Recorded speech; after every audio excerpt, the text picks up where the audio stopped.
Tapos ng ating DIY na cover sa shifting boots. Yan, DIY yan. Yun mga ko-faction, magpapalit nga pala tayo ng gear shift collar. Tara, samahan nyo ako. Siyempre, una sa lahat, tanggalin mo natin ang anti center console. Yan, tanggal ko na. Pagkatapos tanggalin, nakita ko nga pala, basag na nga pala. Kaya kailangan natin i-repair. At gawin natin, hinangin natin ang plastic. Yun, hinina ko na nga pala siya dito. Ginamitin natin siya ng mga plastic welding. At saka gagamitan ko siya ng hanger. Yung makunat na hanger. Ayan, makunat na hanger ang nilagay ko dyan. Saka ako siya hini ng hinang, syempre, para mas kumapit. Ito guys, yung ginamit kong yung hanger na plastic na makunat. Saka ginamitan ko siya ng heat gun. Sinalambot ko, saka ako tinapal dun.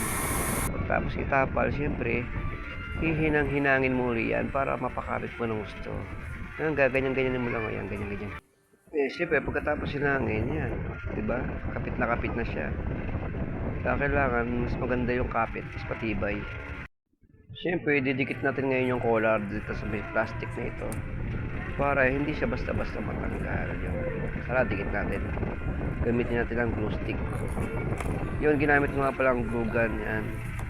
Dinikit-dikit ko na dito. Fast forward ko muna ng konti. Syempre, para mas mabilis.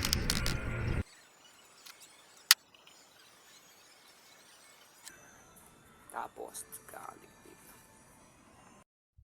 Yan na guys yung kinalabasan niya, di ba? Ang ganda ng pagkakabit ito. Yan.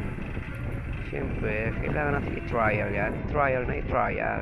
Ito na guys, ito na yung final yan. Kakabit ko na siya guys. Tignan natin guys kung anong kakalabasan. Tara, kabit na natin. And boys, yan mga sir, okay na oh. Di ba? Oo, di ba? Okay na. Tignan.